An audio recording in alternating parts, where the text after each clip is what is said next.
తెలుగు రాష్ట్రాల ముఖ్యమంత్రుల సమావేశం జరగబోతా ఉంది. ఇది రెండు తెలుగు రాష్ట్రాలకు ఒక శుభసూచకమైనటువంటి రోజుగా ప్రజలు భావిస్తా ఉన్నారు.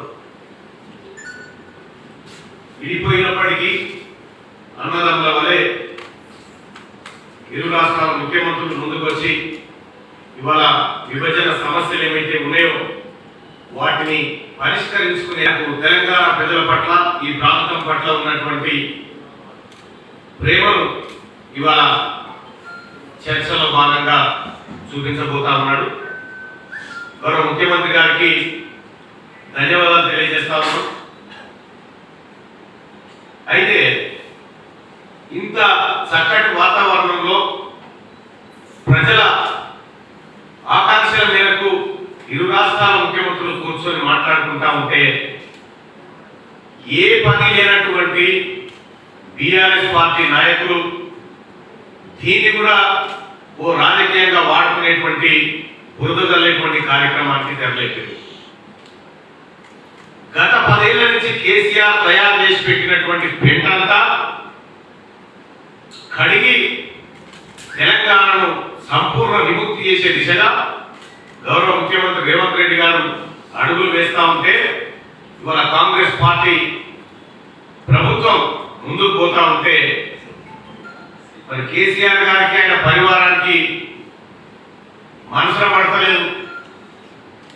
అయ్యో ఉంటే మా లెక్క ఉండాలి కదా, మా లెక్కనే ప్రజల్ని మభ్య పెట్టాలి కదా అనేటువంటి ఉద్దేశంతో ఇవాళ బీఆర్ఎస్ పార్టీ నాయకులు వ్యవహరిస్తా ఉన్నారు. 10 ఏళ్ల కాలంలో మీరు జగన్మోహన్ రెడ్డి గారు కేవలం మీ స్వార్థ రాజకీయాల కోసం తప్ప దేనికోసం ప్రగతి భవన్లో మీరు వాడుతున్నారా? ఓ 2 రాష్ట్రాల ముఖ్యమంత్రులు కూర్చొని మాట్లాడి ఉన్న సమస్యలేంటి అనేటువంటి చర్చ పై జరిగిందా కల్వకుంట్ల చంద్రశేఖరరావు గారిని మేము అడుగుతా ఉన్నాం. ఏ ఒక్క రోజు కూడా ఈ ఇరు రాష్ట్రాల ప్రయోజనాలను కాంక్షించినటువంటి కల్వకుంట్ల చంద్రశేఖరరావు ఆయన పార్టీ ఇవాళ సుదీర్ఘకాలం పెండింగ్ లో ఉన్నటువంటి అంశాలను పరిష్కరించుకునే దిశగా కాంగ్రెస్ పార్టీ ప్రభుత్వం ముందుకు పోతా ఉంటే ఇలా జీర్ణించుకోలేకపోతా ఉన్నారు. నేను ఒకటే అడగదలుచుకున్నా బీఆర్ఎస్ పార్టీ నాయకులను, నగరి రోజా గారి ఇంటికి పోయి తెలంగాణ నీళ్లతోటి రాయలసీమను రతనాల సీమ చేసి వస్తా అని చెప్పినటువంటి కేసీఆర్ ఓవైపు ఉంటే ఇలా కృష్ణా నదిలో మాకు రావాల్సినటువంటి 582 టీఎంసీల వాటాను మేము తీసుకుంటాము అని చెప్పి మాట్లాడుతున్నటువంటి గౌరవ ముఖ్యమంత్రి రేవంత్ రెడ్డి గారు మరోవైపు ఉన్నారు. ఇలా 7 మండలాలు తెలంగాణ ప్రాంతం నుంచి 7 మండలాలు ఆంధ్రాలో కలపడానికి అంగీకరించినటువంటి కేసీఆర్ అప్పటి ముఖ్యమంత్రిగా ఉన్నటువంటి ఆయన ఇవాళ 7 మండలాలు వాపసు తీసుకురావాలి, కృష్ణా నీళ్ళలో వాటా మనకు రావాలి. ఈ అన్నిటికీ కారకులు మీరే కదా. సాగు సంపినోడే శవం దగ్గర కూర్చొని ఏడ్చినట్టుకుంది ఆయన కథ. ఇవాళ ఏపీతోని సత్సంబంధాలు దెబ్బతిని తెలంగాణ రాష్ట్ర ప్రజలకు ఏపీ ప్రజల మధ్య నిత్యం ఏదో గొడవ జరిగే విధంగా కేసీఆర్ గారు ఆ రోజు వ్యవహరిస్తే ఇవాళ ఇరు రాష్ట్రాల ముఖ్యమంత్రులు మళ్ళీ అన్నదమ్ముల వలె ఈ 2 రాష్ట్రాల ప్రజలు విడిపోయినప్పటికీ భూభాగాలు విడిపోయినప్పటికీ కలిసిమెలిసి ఉండి అందరం ఒక తల్లి పిల్లలుగా ఉండాలని చూసుకుంటా ఉంటే ఇలా నేను అడుగుతా ఉన్నా, కాంగ్రెస్ పార్టీ మిలాఖాత్ అయిపోయింది అని చెప్తా ఉన్నారు. సిగ్గుండాలి ఈ మాట మాట్లాడడానికి. పార్టీలు వేరు, ప్రభుత్వాలు వేరు. కాంగ్రెస్ పార్టీ ప్రభుత్వం తెలంగాణ ప్రజల ఆకాంక్షల మేరకు పనిచేస్తుంది, తెలంగాణ ప్రయోజనాల కోసం పనిచేస్తుంది. కానీ కేసీఆర్ గారు మీరు ముఖ్యమంత్రిగా ఉన్నటువంటి సందర్భంలో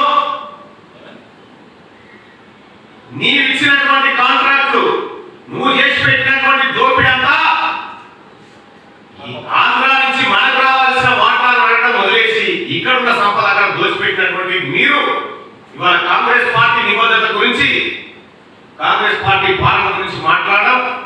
సిగ్గుచేటు.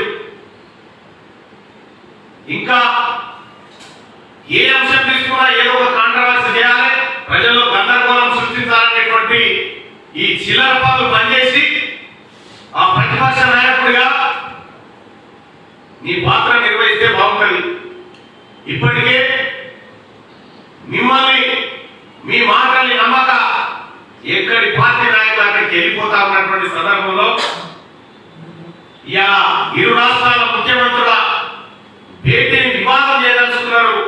దీన్ని తెలంగాణ ప్రజలు గమనిస్తా ఉన్నారు.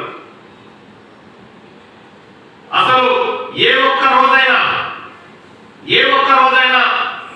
ఏపీ నుంచి రావాల్సినటువంటి విద్యుత్ బకాయిల మీద ఏదైనా మాట్లాడినావా? ఇటు పోతాం నరేంద్ర మోడీ గారి దగ్గరికి పోతాం, మా దగ్గర అడగూర పైసలు ఉన్నాయి మాకెందుకని చెప్తాం. ఇవాళ ముఖ్యమంత్రి గారు, గౌరవ ముఖ్యమంత్రి రేవంత్ రెడ్డి గారు అటు రాష్ట్ర ప్రయోజనాల కోసం నరేంద్ర మోడీ గారు ప్రధానమంత్రి హోదాలో ఉన్నటువంటి నరేంద్ర మోడీ గారి దగ్గరికి ముఖ్యమంత్రి హోదాలో పోయి కలిసి ఈ ప్రాంతానికి రావాల్సినటువంటి హక్కుల కోసం మాట్లాడి ఈ రాష్ట్ర ప్రజల ప్రతినిధిగా ఆయన పోతే ఇలా కాంగ్రెస్ బీజేపీ మిలాఖాత అయిందని చెప్తూ సాధ్యమైతే అయింది. ఎవరన్నా నమ్మే ముంచే అయింది. టిఆర్ఎస్ పార్టీ నాయకులకు ఏ మాత్రం